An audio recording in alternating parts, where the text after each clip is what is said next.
Akhil, how are you? Hello, sir. I'm fine. How are you, sir? और अखिल अभी कहाँ पर हैं आप फिलहाल? हाँ, अभी तो फिलहाल हॉस्टल में हूँ, आईआईटी पालक करके। अच्छा, तो मतलब IIT Palakkad, that is in Kerala, right? Yes, yes. It's in Kerala. Okay okay. It's so the hottest district of Kerala, to be precise. अच्छा, तो मतलब काफी ज्यादा गर्मी पड़ रही है उधर। हाँ, सुबह बहुत गर्मी होती है। यहाँ पे 7 बजे ऐसा लगता है कि दोपहर के 12 बजे हो रहे हैं। और फिर ओ, रात को थोड़ी ठंडी हवाएं चलती है। बाजू में अच्छा एक अच्छा झील है, तो थोड़ा राहत मिलती है। अच्छा। मगर देखते हैं अभी क्या होता है मई में। अच्छा हाँ, केरला थोड़ा सा हॉट हो सकता है। वैसे केरला बेसिकली सी के नज़दीक है, कोस्टल एक मतलब स्टेट है। तो बहुत ज़्यादा वेरिएशंस तो नहीं होना चाहिए टेम्परेचर में। बट फिर भी मतलब जैसे आप बता रहे हैं वैसे गर्मी तो हो ही सकती है obviously. And it is very close to the equator, तो बहुत ज़्यादा सन लाइट ऑब्वियसली या रिसीव होती होगी। सो या so that may be one of the reasons, because tropical country है हम लोग, और उसमें भी केरला जो है इक्वेटर के बहुत ज़्यादा नज़दीक है। चलिए एनीवे, तो मैं अपने ट्रू। व्यूअर्स को बता देता हूँ, अपने स्टूडेंट्स को, कि आप जो है मेरे एक स्टूडेंट रहे हैं। तो बेसिकली ट्वेल्थ स्टैंडर्ड में मुझे आपको पढ़ाने का मौका मिला था, and I am very fortunate कि मुझे ऐसे अच्छे इंटेलिजेंट स्टूडेंट्स मिले हैं जो बेसिकली मतलब बहुत कुछ अचीव कर रहे हैं लाइफ में। एंड क्या होता है कि इन जनरल ट्वेल्थ स्टैंडर्ड में हर कोई ये कहता है, हर कोई ये चाहता है कि उसका स्टूडेंट इंजीनियरिंग में एंड मेडिकल में जाए। मैं भी चाहता हूँ, लेकिन मुझे ज़्यादा खुशी तब मिलती है जब कोई बेसिक साइंसेस को अपनाता है अपनी लाइफ में। तो मुझे ये जानकर बहुत खुशी हुई कि बेसिकली आपने आईआईटी जैम एग्ज़ाम क्रैक किया। तो आप मुझे ज़रा शुरू से पहले ये बताइए कि ट्वेल्थ स्टैंडर्ड में आपका क्या ख्याल था? आप इंजीनियरिंग ही करना चाहते थे कि आपको बेसिक साइंसेस में ज़्यादा इंटरेस्ट था? एकदम ऑनेस्टली बिल्कुल स्टार्टिंग से बताइए कि कैसे-कैसे आप किस तरीके से बीएससी की तरफ आए? ये बताइए हमको। पहले तो मैं बोलता हूँ ये स्टोरी बहुत लंबी जाती है। इसका अच्छा, आगे मतलब बहुत ट्विस्ट एंड टर्न है। बचपन में अच्छा। मैं स्टीव अर्विन का शो देखता था। स्टीव अर्विन क्रोकोडाइल मैन, आप जानते होंगे, ऑस्ट्रेलिया के थे जो क्रोकोडाइल्स वगैरह राइट, दिखाते थे एनिमल प्लैनेट पे। तो राइट। मैं उससे बहुत ऐसा इंस्पायर होना, खाना खाते टाइम भी वही देखना, फिर रात को भी वही, सुबह भी वही, सब टाइम पूरा टाइम एनिमल प्लैनेट देखता था, डिस्कवरी देखता ओके, था। काफी इंस्पायर्ड था। I wanted to be a zoologist when I was in school. And okay, कभी भी कोई भी पूछे तो ये करना है वो करना है, zoologist। सो एक इंस्पिरेशन तभी से था। और बाकी चीजों में भी बहुत सारा इंटरेस्ट है। I was always interested with the question of how, what, why is it like that, and okay, why do you arrive at such formulas, like more of the fundamental questions rather than application क्या है, मुझे okay, क्यों आ रहा है ये, इसमें okay, बहुत interest था। तो फाइन। घर वालों ने ये पहले देख लिया। आई attribute the nurturing of this type of friend to my mother, hmm, because she's always let me get into things, try to figure out things on my own. She will always give me a okay, clue but never give me the answer. She'll always अच्छा, used to give fuel to my curiosity. So that is where it got built up. She also did her MSc from chemistry from Mangalore University. So the okay, basic science relation right goes right from the womb itself. So ओह! उधर great. से ही मतलब वो हुँ, वैसा ही एक environment था घर पे। और घर में भी कभी प्रेशर था नहीं कि तुमने ऐसा ही करना है कि इंजीनियरिंग ही करना है। You have okay, to do something that earns that will help you earn a lot, ऐसा कभी कुछ बोला नहीं। तो ओके, ऐसे ऐसे चलते गया। फिर टेंथ हो गया, टेंथ में भी अच्छे मार्क आए। फिर एक तभी एक आ गया फेस कि अभी करना क्या है। तो थोड़ा ओके, रियलाइजेशन था कि हाँ यार, इधर ऐसा भी है ऐसा भी, प्रोस एंड कॉन्स वे करने लगा। फिर लगा देखते हैं थोड़ा थोड़ा इंजीनियरिंग की तरफ इंक्लिनेशन हुआ। But then okay. Again twelfth में रियलाइज हो गया कि नहीं यार, ये नहीं होने वाला है। Hmm, I am not going to do this. So फिर मेरी ओके, आपसे मुलाकात हुई। फिर आपको मैंने अच्छा। बात किया था एक बार, दल बैठते हैं, रेस्ट हाँ, एरिया है, हाँ, लाउंज है, तो ओके, वहाँ पे आपको पूछा था मैंने कि सर नेचुरल साइंस है तो उसके लिए स्कॉलरशिप्स या इंटर्नशिप्स या कुछ एग्जाम्स है हुँ, कि जो स्पेसिफिक इंस्टीट्यूशन है जिनमें हम दे जा सकते हैं to pursue natural science ahead. तब ओके, आपने बोला था कि apply for get good marks in 12th, apply for um, inspire scholarship which I have got as well. So I have been okay, reaping the benefits of it. तो MSc में भी मेरा continue हो गया। So that is one okay, thing I have to be thankful about. Wow! फिर दूसरा था, आपने मुझे आईसर्स के बारे में बताया, आईसर और नेस्ट के बारे में। तो Okay. वो दो तीनों चीज unfortunately I missed out in an IISER by 1 Oh. Mark, but ठीक है। Hmm. ओके सो वहां से फिर मैं सोचा आई डिडंट गेट रिजेक्टेड, तो मैंने बीएससी के लिए अप्लाई किया। इंजीनियरिंग को देखा नहीं, सीईटी में दिया। I got 137 some 990 rank in the state, but still I didn't go for CET. I could have gotten into ICT for food technology or BJP and maybe Okay.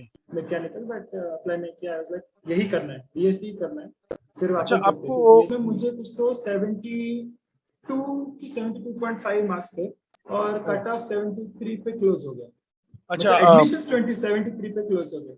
अच्छा okay okay okay okay. तो आप BSc मतलब Eicher से तो करना चाहते उधर थे तो वो अनफॉर्चुनेटली नहीं कर पाए है ना? नहीं हुआ। BSMS, हाँ BSMS। तो फिर I आपने was कौन से even कॉलेज ready से? to get into econometrics as well. अच्छा तो फिर आपने कौन से कॉलेज से मतलब यानी कि किया आपने? फिर मैंने मेरा बीएससी रुइया कॉलेज से किया, रुइया कॉलेज माटुंगा। ओके। हाँ हाँ हाँ ओके। ग्रेट। हाँ तो फिर उस तो तो रुइया कॉलेज लेने का कारण था। हाँ हाँ बोलिए सर। हाँ हाँ कंटिन्यू कीजिए राइट राइट। तो ये कॉलेज हाँ आप गए थे फिर? हाँ तो मैंने तभी तो इतना वेल इन्फॉर्म डिसीजन नहीं था, क्योंकि मेरे दोस्तों में और मेरे जो भी मुझसे बड़े हैं सब लोग हाँ हाँ इंजीनियरिंग थे, तो पूछो राइट। किसको, ऐसा हो गया था। तो फिर राइट। गूगल बाबा का थोड़ा मदद लेना पड़ा और फिर देखे टॉप कॉलेजेस इन मुंबई, और फिर ऐसे हम्म, देखा तो there was Ruia college there. So उसको देख के वहाँ पे चला गया और फिर वहाँ पे मैंने हम्म, मेरा बीएससी कंप्लीट किया। फिर वहाँ दोस्तों से और इससे सबसे प्रोफेसर से समझे कि एग्जाम करके कुछ होता है। ओके। तो जैम की तो मैंने क्लासेस कुछ लगाई नहीं, क्योंकि फिर मैंने मगर continuously over the span of 3 years dedicatedly पूरा सिलेबस को पढ़ा अच्छे से। कभी भी ऐसा लोकल रेफरेंस बुक्स नहीं यूज किए, मतलब जितना ओके। हो रहा है उतना अच्छे से अच्छे रेफरेंस बुक्स जो भी है सिलेबस में mention, I try to okay. Use that, like Griffiths for quantum mechanics, ED, oh फिर ग्रेट। जो भी आई कुड एक्सेस वो मैं कर रहा था। But sometimes whenever I felt something is difficult, I need a simplified version, I used to refer that as well. But I used okay to do formula cross-checking if there are some printing mistakes or the local textbooks. But it right. was a secondary option. अच्छा। Professors को पूछ लिया, notes अच्छे से ले लिए, तो हम्म, ऐसा। फिर I prepared for JAM in the very last month, like जो बोलते हैं ओके। एकदम strategic planning बोलते हैं। पूरा जनवरी और फरवरी 14 तक प्रीवियस ईयर क्वेश्चन पेपर्स हाँ हाँ सब्जेक्ट वाइज के फुल ओके एनालिसिस के साथ कि क्या क्या ओके टॉपिक आ रहे हैं और कितना किस टॉपिक में से आ रहे हैं। सो ओके ऐसा करके किया थोड़ा। 80% तक I could cover, like some of the parts I could not because of the course load. Final year था, वहां पे भी परफॉर्म करना था, यहाँ पे भी। So I try to maximise that, so that's how I all culminated to an IIT. Oh great great. अच्छा मुझे ये बताइए कि ट्वेल्थ क्लास में जब आपका मेरे साथ इंटरेक्शन हुआ करता था तो what was the best part of the lecture that you used to like मतलब what was the best part of the lecture for you? Do you remember that I used to teach something extra in the end? Yes, yes, and may used to interact with us, used to tell us one scientific fact that people rarely knew. एक मुझे अभी भी याद है जहाँ पे आपने एक वीडियो डेमोन्स्ट्रेट किया था जिसमें गैलीलियोस प्रिंसिपल था, जिसमें if that two objects falling under gravity will fall at the same time irrespective of their masses. एक फेदर और एक बॉलिंग बॉल वैक्यूम ट्यूब के थ्रू गिराया गया था। तो राइट वो राइट। वाली वीडियो मुझे अभी भी याद है, और सब क्लास में बहुत, वो एक लास्ट का 5 मिनट जिसमें वो था, वो आपका इंटरेक्शन, जिसके लिए सब लोग रुकने थे। तो वो एक है। और दूसरी बात कि आपका मतलब पढ़ाने का तरीका कभी बोर नहीं होने देता हमें। तो you are constantly engaging with us, talking with us. आप it always felt fun, you made physics fun in a way. तो वो सिर्फ लिखते गया बोलते गया ऐसे नहीं, आप कुछ तो मतलब करके दिखा रहे हो, आज से तो ऐसा होता है वैसा होता है। तो it was quite interactive. Oh thank you. अच्छा मुझे ये बताइए इंस्पायर फेलोशिप के लिए, क्योंकि बहुत सारे स्टूडेंट्स अभी भी नहीं जानते हैं कि इंस्पायर फेलोशिप के लिए कैसे अप्लाई करना होता है, क्या होता है, तो आप मुझे बताएंगे कि ट्वेल्थ में कितने मार्क्स आना चाहिए और उसके लिए फिर किस तरीके से अप्लाई करना होता है अगर बीएससी करना है और इंस्पायर फेलोशिप चाहिए तो क्या करना चाहिए? The prerequisite is that you must get into the top 5 percentile of that year's results. then you are Okay. eligible to apply. I think it may vary for if you have a caste or something. I am not clear. General के लिए तो top 5% है. Top फिर 5%. then you have to go to their then you have to go to their website, put in all your details, bank account ये. फिर वो लोग process करेंगे. If you are Okay. eligible, they'll take you in. तब Okay. उसमें भी शायद से it's a fixed number of people who receive the Inspire. It's not everybody who applies. Okay. So then you will receive a mail. Mail आने के बाद आप देखोगे कि आप सिलेक्ट हुए कि नहीं. फिर आपके Okay. जो बीएससी के कॉलेज है जिसमें आपका एडमिशन हुआ उसके डिटेल्स वगैरह फिल करने होंगे. वहां के प्रिंसिपल का स्टैम्प और साइन वाला एक अप्रूवल लेटर प्रिंटेड फॉर्मेट होगा उनके तरफ Okay. से. वो उनके Okay. साइट पे अपलोड कर देना. So once अच्छा, that अच्छा. gets processed, it will take about 6 to 8 months for you to receive the first installment, which is Oh. 60,000. Great, great. अच्छा. And we receive 60,000 every year over the course of our BSc, that is 3 years. And if we directly continue for our MS without a gap, we receive further 60 for 2 years of our MS. अच्छा, 60,000 directly. 60,000. 60,000. So in all, I receive 60,000 plus 5. If I do BSc from first year to MSc second year. The underlying condition is that I must secure first class in both all my years of BSc and MSc. Okay. And without any ATKTs carried to the next year. Okay. Yes. Overall full year में उतना होना चाहिए. Semester 1 अच्छा. 2 में first class आना चाहिए मिला के. अच्छा. Okay, great. तो अभी आपका एमएससी सेकेंड ईयर चल रहा है, फर्स्ट ईयर चल रहा है? फर्स्ट ईयर चल रहा है. First year second semester. अच्छा, तो एमएससी फर्स्ट ईयर आपका चल रहा है. वैसे डीएसटी इंस्पायर फेलोशिप जो है ये आगे पीएचडी में भी कंटिन्यू होती है, राइट? अगर आप I think you have to reapply. Yes, हाँ, रीएप्लीकेशन तो है. वो तो बीएससी के बाद भी रीएप्लीकेशन है ना एमएससी के लिए? एमएससी के लिए भी रीएप्लीकेशन है. उसमें एनरोलमेंट वापस एनरोलमेंट करनी पड़ती है वापस. राइट. हाँ, तो ये डीएसटी इंस्पायर फेलोशिप में पीएचडी के लिए अप्लाई करने के लिए आई थिंक यूनिवर्सिटी का जो टॉपर होने होते हैं ना उनमें कुछ स्टार्टिंग मतलब टॉप के जो 5% जैसे आपने बोर्ड्स का बताया 12th का है ना, 12th में रहना चाहिए. वैसे आई थिंक यूनिवर्सिटी में भी ऐसा कुछ रूल है जहाँ तक मुझे याद आ रहा है. पहले तो ऐसे ही रूल था. तो बेसिकली उसमें क्या होता है ना, बहुत सारे स्टूडेंट्स जो जिनको ये मिला है तो उनको काफी अच्छा मतलब हो जाता है. अगर उनके पास दूसरे एग्जाम्स क्वालिफाइड नहीं भी होंगे ना तो दे गेट प्रेफरेंस. सो अगर आप एमएससी में बहुत अच्छा परफॉर्म करते हैं और डीएसटी इंस्पायर फेलोशिप अगर आपको मिलती है पीएचडी के टाइम पे भी ना, so it is an added advantage. तो मैंने देखा था क्योंकि मैं जब खुद मेरे टाइम पे जब डीएसटी इंस्पायर फेलोशिप वाले कुछ स्टूडेंट्स थे तो उनको प्रेफरेंस ऑब्वियसली दिया जा रहा था पीएचडी के लिए. तो वो एक बहुत एडवांटेज होता है. तो आप तो अभी ऑलरेडी डीएसटी इंस्पायर फेलोशिप आपको मिल रही है, बीएससी में भी एमएससी में मिली, तो भी आप इसको कंटिन्यू कीजिए, परफॉर्मेंस एकदम अच्छे से अच्छा रखिए ताकि आपको पीएचडी में भी कंटिन्यू हो. और पीएचडी के टाइम पे एक अच्छा अमाउंट आता है at par with the UGC NET का जो सीएसआईआर का जो स्टाइपेंड होता है बिल्कुल उसके बराबर आता है. तो it is something somewhere around 35-40,000 per month. So it's a very nice fellowship. तो आप को अगर वो हासिल करनी है तो you have to keep studying. अच्छा, अब आप ये बताइए कि बेसिकली आपको आईआईटी जैम में कितना रैंक है? आईआईटी जैम में जब बीएससी के बाद कितना रैंक है जो आपने एग्जाम दिया था?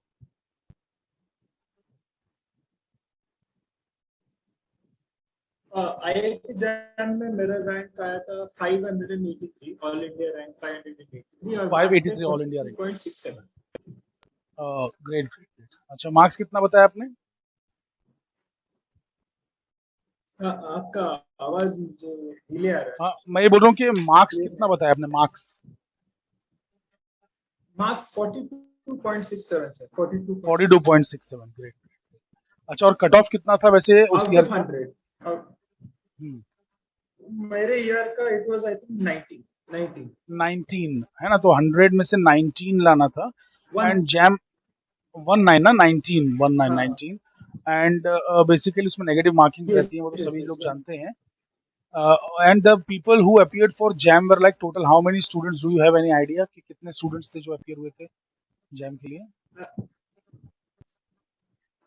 जैम के लिए टोटल 14,000 थे फॉर फिजिक्स. अच्छा, 14,000. ओनली आई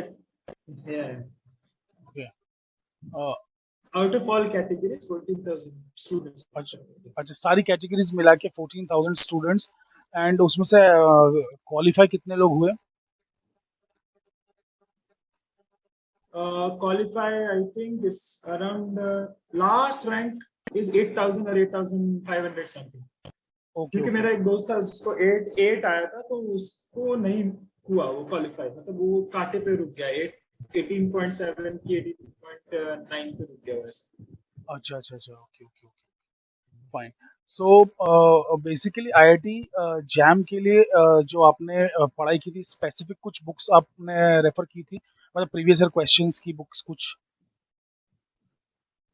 हाँ, मैंने ऑनलाइन साइट है फिजिक्स बाय फिजिक्स, तो ओके उसमें उन्होंने प्रीवियस ईयर क्वेश्चंस के क्वेश्चंस विद सॉल्यूशंस दिए, तो अच्छा questions you can physics solve and then. Physics तो PHYSICS हो गया physics by physics FIZIKS right हाँ, एग्जैक्टली एग्जैक्टली वो साइट थी, हाँ।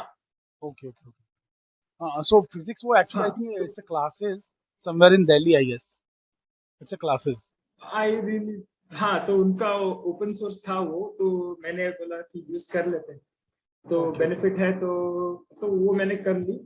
तो हम्म उसे मैं सिंसियरली किया, मतलब हर एक सब्जेक्ट को I use to give hmm 3 days of preparation, जिसमें मैं सिलेबस निकाला जैम का, टॉपिक्स देखे, I went to the internet, referred okay whatever books I was referring, made hmm formulas, derived the formulas rather, so हाँ that मुझे हाँ अगर formula भी भूल जाऊं, then I can right derive it in the exam.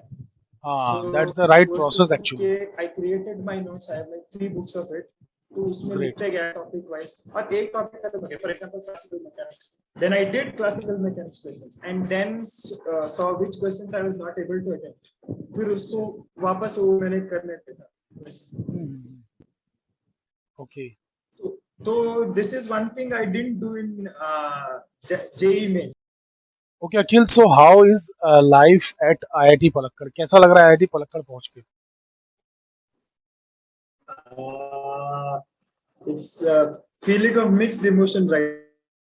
Okay मैं हमेशा मुंबई में रहा हूँ, और हाँ मेरा हाँ नेटिव प्लेस भी मैंगलोर रहा है, which is both of which are quite urban areas, so मुझे बहुत सारे लोगों को देखना और बहुत सारी गाड़ियाँ, शोर शराबे का बहुत ये हाँ आदत शोर लगी शराबे हुई की है। आदत हो चुकी है हाँ यहाँ पे सब कुछ सन्नाटा है। नहीं यहाँ IITs पे क्या काफी होती है ना कि सन्नाटा है और लोग भी बाहर बहुत के कम एकदम है। आउटर एरियाज में ही बनती हैं IITs जो बनाती है गवर्नमेंट बिकॉज बहुत बड़ी जगह चाहिए होती है ना तो गवर्नमेंट को भी काफी एक्सपेंड करना होता है और उसके बाद में यस यस। इवेंचुअली लेकिन ऐसा होता है कि जहां भी IIT बन जाती है उसके आसपास का एरिया धीरे धीरे डेवलप करके वो 10-15 साल में है ना वो अपने आप में ही एक अलग शहर बन जाता है तो उसका आप बिल्कुल फिक्र मत करिए बट ये बात अलग है कि फिलहाल तो सन्नाटा आपको मिलेगा लेकिन आगे आने वाले बच्चों को मतलब अच्छा हो जाएगा अलग शहर बन जाएगा उनके लिए हाँ, ओके सो अभी आप वो तो सच बात पलक है। हाँ अभी आप IIT पलक्कड़ के हॉस्टल में रह रहे हैं right yeah, yeah, the hostel is very good. I mean, the अच्छा rooms are very good. मतलब हमें अच्छे से, मतलब bathrooms, attached bathrooms है यहाँ पे, तो that oh is a very big added advantage. हाँ राइट वो तो हाँ, बहुत अच्छी चीज है और बाकी एंड कोविड ने तो घर के काम तो सारे सिखा ही दिए, तो उसका बोझ नहीं लग रहा अच्छा है। अच्छा अच्छा अच्छा तो नाइस नाइस हाँ, but here one thing is that you need a cycle. Without a अच्छा cycle, you can't survive here because right everything is quite far. The mess, academic block, everything is 1 kilometer apart, individually, each of them. So you need a cycle here. Once you have a cycle, it's quite easy. And the heat is right the sunlight is very intense. Though the temperatures might not be high, but you will feel the heat here. And it's windy oh in Palakkad. अच्छा अच्छा अच्छा अच्छा अच्छा जो मुंबई में हम देखते नहीं, मुंबई में हवा ज्यादा बहती नहीं ना, तो उसका हाँ हमें अंदाज नहीं होता। गर्मी होती है मगर हवा बहती है, यहाँ पे हाँ गर्म हवा बहती है, तो उसका अलग ही एक ओके प्रभाव होता है। तो सो इट नीड्स सम हाँ गेटिंग यूज्ड टू, टाइम लगेगा ऑफकोर्स। तो अभी हमको राइट थोड़ा डिफिकल्ट हो रहा है, क्योंकि हम आए, एक हमें से 3 दिन मिले एडजस्ट होने को, एक एग्जाम चालू हाँ कर दिए, फिर प्रैक्टिकल चालू हो गए, और 2 साल से प्रैक्टिकल किए नहीं है हाँ कोविड की वजह राइट से अगेन। तो फिलहाल थोड़ा ओवरवेलम हो रहा है, बट यहाँ पे दोस्त हाँ बहुत है, सभी अच्छा दोस्त है यहाँ पे, पूरा का पूरा हॉस्टल दोस्त हो गया है, ओ तो ग्रेट वो बहुत एक बड़ी फैमिली से। और यहाँ पे बहुत ऑनेस्टी बहुत है यहाँ पे अगर मैं हाँ साइकिल भी बिना लॉक के लगा दूँ, कोई हाँ लेके नहीं जाए, ओ ग्रेट दैट्स नाइस बाहर कुछ रख दो कोई नहीं देगा, अगर पैसे भी गिर गए हो तो वो जाके दे देते हैं लॉस्ट एंड फाउंड कि किसके तो है, राइट आप राइट। या जरा केरला इज चेक कर नोन लो फॉर या दैट, पे। Kerala is known for very honest people. So and वहां पे जाके कोई भी ऑल ओवर इंडिया से कहीं से भी आया हो तो उसको भी वहां का एक आदत लग जाता है और वो वहां जैसा हो जाता है बेसिकली। तो गॉड्स ओन कंट्री कहा जाता है केरला को, तो केरला है ही वैसी जगह। सो मैं बहुत खुश हुआ ये जान करके मतलब कोई स्टूडेंट मेरा यानी कि बीएससी एमएससी कर रहा है, ये बहुत अच्छी बात है। मतलब वरना नॉर्मली क्या होता है ना कि बहुत सारे स्टूडेंट्स को जब मैं बोलता हूँ कि भाई बीएससी एमएससी कीजिए, इसमें भी लाइफ है, फ्यूचर है आगे जाके, तो वो लोग कहते हैं कि सर इसमें क्या होगा, प्लेन बीएससी से क्या मिलेगा। लेकिन आपने प्रूव करके दिखाया कि प्लेन बीएससी करके भी इंसान, मतलब प्लेन बीएससी क्या, पता नहीं, मुझे तो ये समझ में नहीं आता प्लेन बीएससी वर्ड कहाँ से आ गया है, लोग प्लेन बीएससी से क्यों बोलते हैं, मतलब और क्या प्लेन बीएससी नहीं होगा तो उसमें और कुछ अलग मतलब यानी कि उसमें अलग मसाला मिर्च मसाला होना चाहिए, क्या होना चाहिए, अरे बीएससी तो बीएससी है। बट एनीवे तो आपने बहुत अच्छा कर रहे हैं आप लाइफ में, और मैं उम्मीद करूंगा कि आप जो है आगे लाइफ में और भी अच्छा करें, आप पीएचडी करें। वैसे कुछ पीएचडी का टॉपिक सोचा है आपने कि मतलब आप कौन सी ब्रांच में फिजिक्स की जाना चाहेंगे पीएचडी के लिए, या अभी माइंड बना रहे हैं एक तो सोचा है अभी, माइंड बना रहा हूँ, मतलब अभी सोच रहा हूँ इधर it's mostly going to be theoretical physics, इतना तो है। Theoretical physics? ओके। एक्सपेरिमेंटल पसंद है मगर पैशन इतना नहीं है, मतलब पैशन फैक्टर थोड़ा कम है। मगर देख रहा हूँ ऐसा, आई am not discarding it, opportunity मिले थोड़ा काम करने का मौका मिले तो कर लूंगा, देखूंगा, एक्सपीरियंस लूंगा, but mostly it okay will be theoretical. मैं सोच रहा हूँ ओके इधर एस्ट्रोफिजिक्स और कॉस्मोलॉजी दोनों में से ओके मैं कुछ तो चला जाऊँ, ओके। क्योंकि दोनों पे काफी डाइवर्स फील्ड्स है, तो मैं बाद में लाइफ में आगे जाके स्विच कर सकता हूँ दूसरे फील्ड्स को, ओह राइट राइट, उनकी करेक्ट करेक्ट। स्किल्स लेके वहां पे। नहीं नहीं, अच्छा है, बिल्कुल बिल्कुल, बहुत अच्छी चीज़ है। तो बेसिकली मैं तो उम्मीद करूंगा कि आपको ये चीज़ें ज़रूर मिले एंड बेसिकली आपको देख के मेरे स्टूडेंट्स इंस्पायर होंगे, इसलिए मैंने आपको बेसिकली यानी कि इंटरव्यू आपका लिया, आपको शो पे मैं जानबूझ के आपको बुलाना चाहता था, बिकॉज आपसे मैं जब ट्रेन व्रेन में मिला और जब आपने मुझे बताया कि आप बीएससी परस्यू कर रहे हैं, हम लोग ट्रेन में मिल चुके हैं, एंड उसके बाद आपने फिर मुझे और बार एक बार कॉल यस करके यस आपने बताया, आपने कॉल करके बताया कि सर मेरा आईआईटी पलक्कड़ में सिलेक्शन हो गया, तो I was very very happy for you. So मैं अपने स्टूडेंट्स को इंस्पायर करना चाहता हूँ, बिकॉज मेरे बहुत सारे स्टूडेंट्स ऐसे हैं बीएससी वाले जिनको उनके घर वाले, उनके रिलेटिव्स, उनके आसपास के लोग डिमोटिवेट बहुत करते हैं कि अरे बीएससी से क्या होता है, but you are a live example, and few of my students like you who are really doing very great after going for BSc. So आप लोग एक तरीके का एग्जाम्पल सेट कर रहे हैं, एंड आप लोग लाइफ में चीज़ें और भी अचीव करते रहिए, एंड बेसिकली मेरे साथ कनेक्टेड रहिए आगे भी, ठीक है। So maybe in future we can do yes sir, something sure great sure sure. Together, we can collaborate on certain things, okay.